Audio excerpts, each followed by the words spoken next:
राम राम मेरे चटोरों, स्वागत है आप सभी का चूल्हे की चटोरी चौपाल में। आज हम बनाएंगे देसी घी में मीठी मावा कचौरी। तो मैंने सबसे पहले 1 लीटर दूध लिया है और उसको चूल्हे पर उबलने के लिए रख दिया है। इसका हम बनाएंगे मावा। और अभी दूध उबल के गाढ़ा हो चुका है अपना, और हम इसको अच्छे से चलाते रहेंगे, कहीं नीचे चिपक ना जाए। इसको धीरे धीरे चलाते रहो और ये बन के हो गया अपना तैयार। और लास्ट स्टेज पर इसको और भी जल्दी जल्दी से घुमाना है, कहीं लग ना जाए ये कढ़ाई में, और कम आंच पर ही पकाएं। मावा बन के हो गया है अपना रेडी, क्योंकि ये ठंडा होके और भी टाइट हो जाएगा। और ये देखो भाई, बिल्कुल परफेक्ट बन के तैयार हुआ है, ना ये कहीं लगा है ना चिपका है, एकदम बढ़िया मावा बन के हो गया है अपना तैयार। और अब हम इसे उतार लेते हैं और इसे एक थाली में निकाल लेंगे। और मैंने दूसरी रख दी है कढ़ाई गर्म होने के लिए, और फिर हम इसको निकाल लेंगे एक थाली में। अगर आपको ज़्यादा बनानी है तो ज़्यादा मावा बना लें।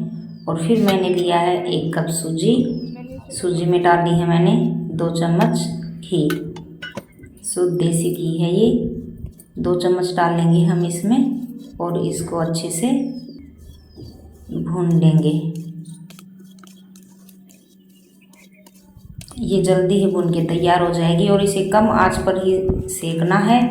ये नहीं है कि फटाफट से ज़्यादा आंच की और इसको जला के रख दिया। बिल्कुल धीरे धीरे टाइम लगेगा, लेकिन चीज़ अच्छी बन के तैयार होती है।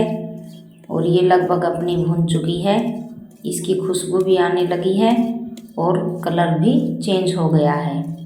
तो अब हम इसे भी निकाल लेंगे एक प्लेट में, जिसमें मावा है उसी में निकाल लेंगे। अगर आप चाहो तो सूजी ज़्यादा भी ले सकते हो, क्योंकि सूजी से मावा ज़्यादा है अपना, लेकिन मैंने कम सूजी ली है। और मैं इसमें थोड़ा सा नारियल कद्दूकस करके डाल दूंगी। अगर आपको पसंद है तो ज़्यादा डाल लो। और ये मैंने थोड़े से बादाम और किशमिश डाल दी हैं। ऊपर से मैंने डाल दी है देसी खांड, और इसको अच्छे से मिला लेंगे। देसी खांड भी मैंने ज़्यादा नहीं डाली है, क्योंकि बाद में इसमें चाशनी भी तो डलेगी, तो इसके लिए मैंने कम डाली है। और इन सबको अच्छे से मिला लिया है। फिर हाथ के चिकना हाथ लगा के इसकी छोटी छोटी बोल बना के तैयार कर लेंगे हम। जितनी बनेगी उतनी बना के तैयार कर लेंगे।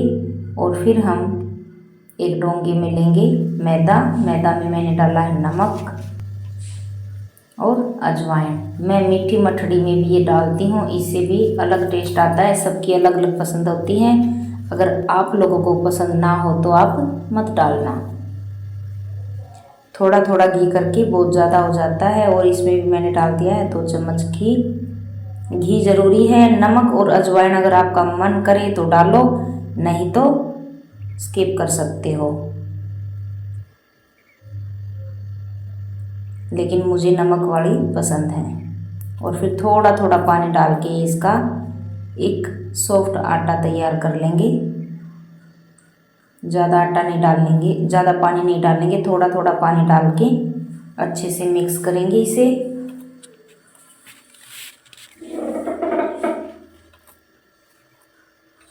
और ये अपना आटा लगा के हो गया तैयार। और मैं इसको थोड़ी देर के लिए ढक के रख दूँगी, 15-20 मिनट के लिए, जिससे हमारा आटा सेट हो जाएगा। ये मैंने ढक दिया है चकले से थोड़ी देर के लिए।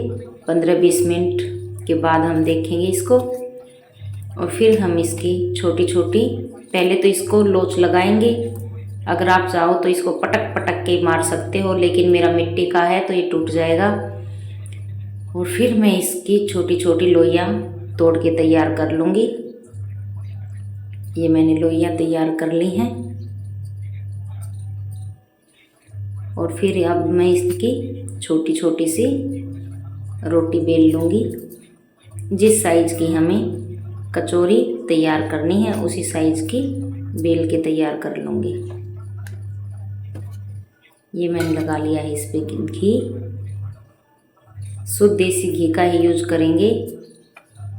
कम करते करते भी इसमें बहुत सारा घी ऐड हो जाता है, जो ज़्यादा खाना भी हमारे लिए अच्छा नहीं है, तो हो सके तो कम ही घी ऐड किया करो।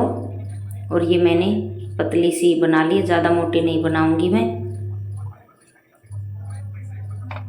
और अब इसमें मैं एक लोई उठाई और डाल दी, और अब इसको अच्छे से फोल्ड कर देंगे, कहीं ये फट ना जाए। अच्छे से चिपका देना। अगर आप चाहो तो चारों कोनों पे चारों तरफ पानी लगाकर भी चिपका सकते हो, लेकिन मैंने इसको ऐसे ही चिपका दिया है और ये चिपक गई हैं।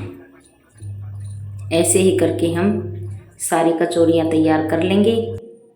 नमकीन कचौरियाँ तो सबने खाई हैं, लेकिन आज आप मीठी कचौरी भी खा के देखना और बताना कैसी लगी हैं। और ये मेरा घी हो गया है तैयार, और फिर मैंने डाल दी हैं इसमें कचौरियाँ।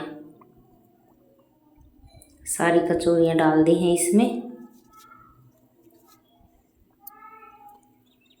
क्योंकि नमकीन कचौरी सबने खाई है। कभी ये भी ट्राई करके देखना, तो आप चरचरी कचौरियाँ खाना छोड़ दोगे। और इनको धीरे धीरे सेकते रहेंगे।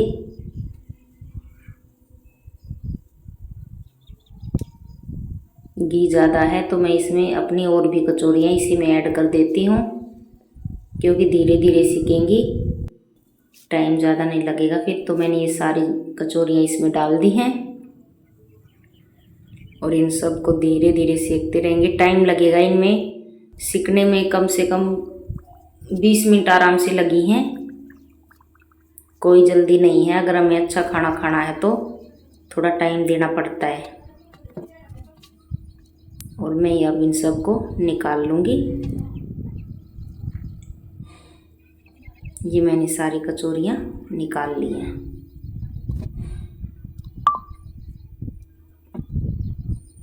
देखने में कितनी अच्छी लग रही हैं। अभी ये बन के तैयार नहीं हुई हैं, अभी तो इसका और भी प्रोसेस है, वो दिखाती हूँ मैं आपको। फिर मैंने एक कढ़ाई ली है, उसमें 1 कप चीनी डाल दी और पानी डाल दिया। अब हम बनाएंगे 1 तार की चाशनी।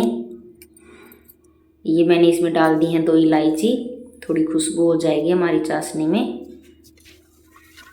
और अब इसको मिला लेंगे, और ये चाशनी फटाफट बन के तैयार हो जाती है, ज़्यादा टाइम नहीं लगता है। और ये बन के हो गई है तैयार। आप लोगों को दिखा नहीं पाई, ये 1 तार की चाशनी है। और फिर मैं इन कचौरियों को फोड़ लूँगी। गरम है, फूट नहीं रही। और ये मैंने इनको उंगली से सारी कचौरियाँ फोड़ ली हैं, और इनके अंदर थोड़ी थोड़ी चाशनी डाल दूँगी मैं, क्योंकि मैंने देसी खांड कम ही डाली थी, ज़्यादा नहीं डाली।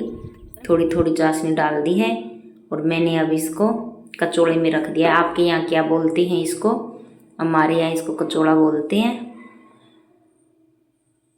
और ये सारी कचौरियाँ मैंने कर ली हैं इकट्ठी, और इनके बाहर वाले पापड़ पर भी थोड़ी थोड़ी चाशनी डाल देती हूँ, तो ये बहुत ही स्वादिष्ट बन के तैयार होती हैं। और ऊपर से डाल दूँगी मैं ड्राई फ्रूट्स, नारियल है, बादाम है और किशमिश है। ये सारी चीज़ें मैंने एक साथ ही ले रखी हैं। और ये मैंने इनको डेकोरेट कर दिया भाई थोड़ा सा। और देखो कितनी अच्छी लग रही हैं। ये देखने में जितनी अच्छी लग रही है ना, खाने में इनसे कहीं ज़्यादा स्वादिष्ट लगती हैं। आप लोग ज़रूर ट्राई करना और शेयर ज़रूर करें वीडियो।